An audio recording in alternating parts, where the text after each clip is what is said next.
The words best used to describe Korean auto company Kia might be underdog story.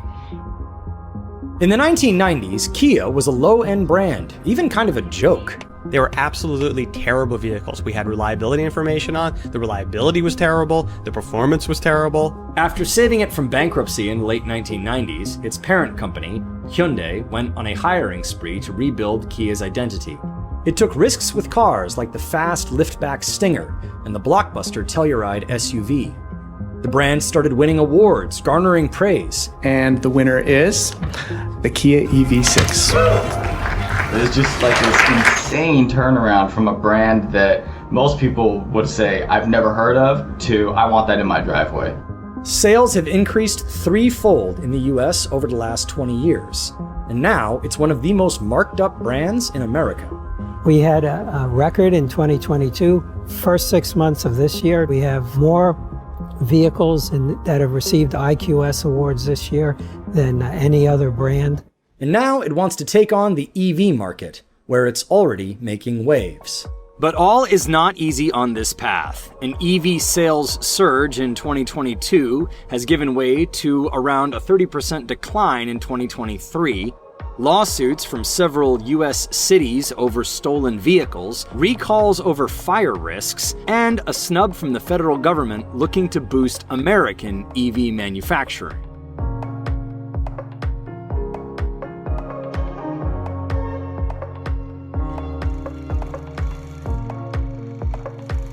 Kia started out as a components maker in 1944, steel tubes and bicycle parts. It manufactured Korea's first bicycle, the Samchuli, in 1952.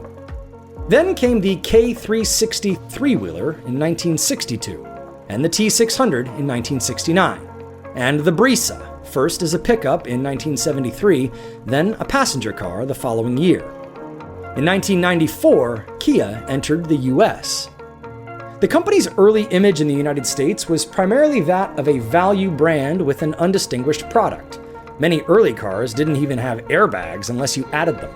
Typically, when you enter the US market, you take your best shot with what you have, and you come in from a price positioning perspective, and you want to try to appeal on that type of entry value. You quickly have to move out of there because it's not a sustainable place to be. So Kia began there, as a lot of the newcomers have, even the Japanese brands did 50 or 60 years ago. The company ran goofy commercials that stressed how its cars were well-made and yet affordable.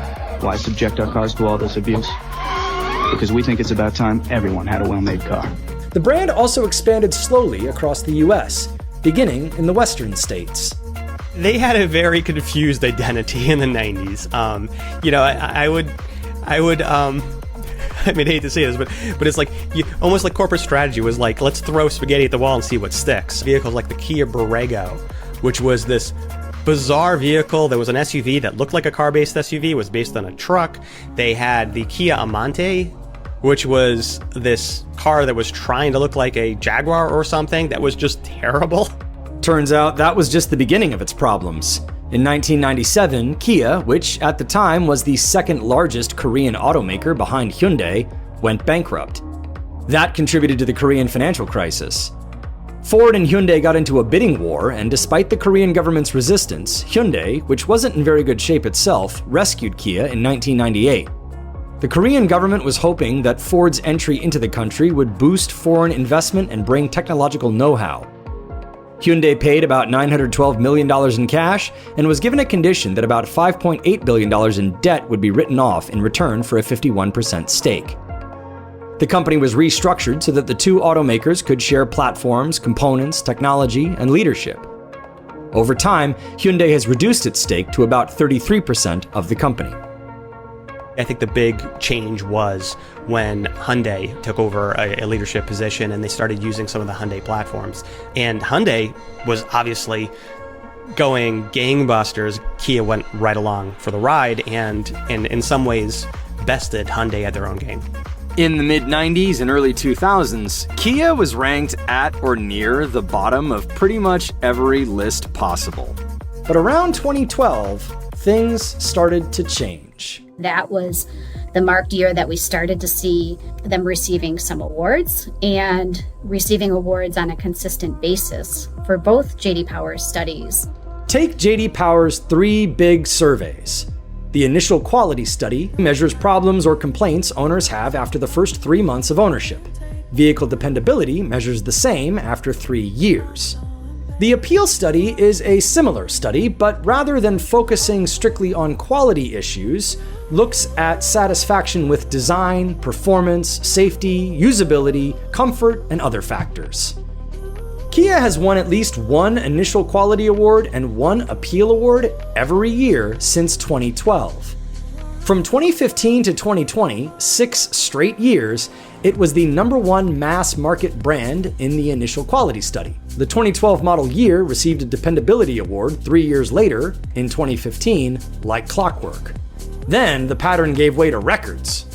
In 2016, Kia became the first non-luxury brand to top the dependability survey list since 1989. In 2023, Kia received 7 appeal awards, the most by any brand in a single year across Appeal's 28-year history. And the list goes on. The EV6 has won so many awards, including North American Utility of the Year. It won European Car of the Year. The EV6 GT won World Performance Car of the Year. And sales have followed suit. Between 2002 and 2022, globally, sales have grown from $12.8 billion to $66.9 billion. When Kia entered the US in 1994, it sold about 12,000 units. In 2022, it sold nearly 700,000. US market share has grown from 1.4% in 2002 to 4.96% in 2022. Kia is also the brand with some of the lowest days to turn. That's basically how long it takes to sell the car. It's what industry analyst Ivan Drury considers to be a kind of gold standard for measuring the popularity of a brand. Both the demand for the brand and wider industry demand play a key role. Numbers can rise and fall. For example, in 2005, Kia's average was 83. But by 2012, days to turn had fallen to 33, second only to Subaru among direct competitors. It rose again to a high of 79 in 2017, almost back where it had been and behind several rivals. In 2021, it fell again to 40, and by 2022, the number was at 15. Of course, this is a trend across the board. Tight inventories brought on by supply chain troubles and other industry-wide problems. But in 2022, it was behind only Toyota, Subaru, and sister brand Hyundai. Through the month of July in 2023, it was in 3rd place. The most telling aspect of our success is that when a lot of our competitors recover from their supply chain challenges, we're still holding our share. Kia is also one of the brands with the highest dealer markups. For several years, they've consistently outperformed rivals. When they have had to mark down products, Kia dealers have discounted the least compared with peers. In 2022, Kias were on average marked up 6% above their sticker price, far above the competition. That is not welcome news to buyers, but it shows that many are willing to pay. We're getting customers trading in cars from all kinds of luxury brands. Our transaction prices are higher than our competitions in the same segment. When you look at Telluride, it's been selling over MSRP since its introduction some time ago, and it's still holding up there. And we've doubled the production of it. So it isn't that it was an extreme shortage, it's the demand for that product. You think of them as the budget brand, the rental car brand. Now you go to the dealership, people are bidding on these things. Like, that's pretty wild. So, how did it happen? Took them a while building the brand, really understanding what the US consumer wants for quality, for features, for content, for style, for reliability. First, the company, as did sister brand Hyundai, offered a 100,000-mile powertrain warranty on vehicles. Certainly when you have a brand that you're not really sure of, to go and say, hey, we're going to go cover this car for 10 years, which was somewhat unheard of, that gave people a lot of confidence. There were also high-profile hires. Hyundai Motor Corporation, Kia and Hyundai's parent, hired Albert Biermann, former head of BMW's M Performance division. Biermann oversaw R&D on the engineering side. He made big improvements to Hyundai, Kia, and Genesis cars. He played a leading role in developing high-performance cars for both Kia and Hyundai, including the Hyundai Veloster N and the Kia Stinger. Kia got Peter Schreier as Chief Design Officer, known for designing cars such as the Audi TT. Kia's designs have been essential in distinguishing the brand, and over time it has gained a reputation for being one that is willing to take risks. Some of their designs are quirky, even polarizing. Take the Kia Soul, a car that has inspired so much hate it has trended on social media. But they serve a niche and come attached with clever marketing that retains the sense of humor the brand displayed in its early days in the US. It had a terrific advertising campaign. I mean, with the hamsters. You can get with this, or you can get with that. I mean, a lot of people buy a Toyota Highlander, for instance. I think a lot of people would say they're a bit boring. You look at a Kia Telluride, it's a little more aspirational. It's not a luxury brand, but it's something a little bit special that people are a little more excited about. And I think that's kind of what their niche is. From 2002 to 2009, Kia invested $1.3 billion in various facilities around the US, including a corporate campus and design center in Irvine, California, a research and development center in Ann Arbor, Michigan, and vehicle proving grounds in Mojave, California. In 2009, the company opened a $1 billion factory in West Point, Georgia. Eventually, the investment grew to $1.8 billion. The company currently produces 340,000 vehicles a year there, 24 hours a day. It is where it builds several of the SUVs that have been crucial to Kia's success. First came the Sportage, which is Kia's longest-running nameplate in the US, and still its biggest seller. Then came Telluride, and I would say that is the game changer. It gave us credibility in terms of full size, larger SUVs, right for the American market, 3 rows, V6 engine, towing capability, a family car, and that has changed the whole complexion of the brand. Over time, Kia has catered to higher-income customers. In 2019, 34% of Kia buyers had incomes over $100,000. By 2022, it was 46%. We see that with some automakers, they taste a little bit of success. They redesign one product. It becomes the DNA for the brand, but then they hold on too tight. They're not willing to pivot. They see that there's changes in the marketplace. They're not willing to do anything about them because they say, look, don't mess with success. Whereas Kia said, you know what, let's just risk it. Let's just go that way. Hey, you know what, market's going SUVs. Let's make an SUV, but let's make an SUV. Let's make a really square, boxy thing when everyone else is saying, look, these soft rotors are hot. They knew people still wanted something that said, I'm gonna go off-road. Whether or not you did or you didn't, doesn't matter. But the fact that it looks like you can does matter. Kia also changed its logo and underwent a rebranding, the latest in a series of several such changes. That has gotten everyone's attention. People notice it, what's going on with Kia, and they start to look deeper.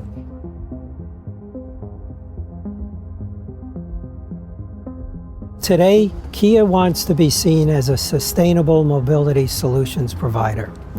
And that means all kinds of vehicles, all kinds of ownership and use cases, all kinds of power trains, which will eventually lead to autonomous vehicles. For part of 2022, Kia was in second place in EV sales in the US. In the first half of 2023, its EV sales were down 30% compared to the same period in 2022, and behind several others, including GM, Ford, and Rivian. It has also been all but iced out of a deal to give federal credits for EVs under the Inflation Reduction Act, because its EVs are not currently made in America. There is a workaround. Customers can still get the credit if they lease the vehicle. Kia is also spending $200 million to prepare its Georgia plant to build the EV9, which will qualify the car for the credit. Currently, about 40% of Kia's US cars are built at the factory. It has also had to deal with a raft of thefts that exploit a vulnerability in the car's anti-theft system. That simple charging cable could be used to start a vehicle, to start a car. We've developed a software upgrade which will all but eliminate the theft vulnerability, and we've updated over 600,000 cars so far. On August 16, 2023, a federal judge rejected Hyundai and Kia's $200 million proposal to settle. You really want a brand you can trust, and That's what they have to work on, that they are going to be there. They're not going to make mistakes. They're not going to do anything that's going to surprise you. On August 8th, 2023, Kia and Hyundai together recalled more than 91,000 cars over fire risks. But there are other challenges, too. We've kind of seen this with some of the Jeep products, that when they get redesigned, they're commanding a lot of money at first, but now they're a little too expensive for their segment. Is this going to happen to Kia? Will they lose that momentum? I think one of the hard issues is how do they fit with Hyundai? Under the bones, there's so much shared technology. Who is the buyer who should buy the Kia? Who is the buyer who should buy a Hyundai? And is that going to be clearer to the consumer going forward? I know a lot of Kia dealers, it's one of those things where they've also seen a tremendous difference in clientele over time and how they handled that. Now you're selling $50,000, $60,000 vehicles instead of $30,000 vehicles. Customers have different expectations. They're going to want certain luxuries as they're waiting around for the oil change. What else can help differentiate the post-sales? The company recently joined with several other automakers to invest in an EV charging network. The plan is to deploy about 30,000 fast chargers over the next several years. In terms of the percentage of sales that EVs will make up, I would say for next calendar year, after EV9 is at its full business plan, electric vehicles could make up 10 to 12% of our total sales. And keep in mind, our internal combustion sales are still growing also. So to some sense, we're chasing the total in terms of that math problem. How soon we get there, we don't know. The regulations say one thing, we'd like to be there early. So how does it plan to overtake the dominant player in EVs, Tesla? Time and tenacity is what's on our side. We'll get there. I'm not going to use the T word. You're not going to get me to say that.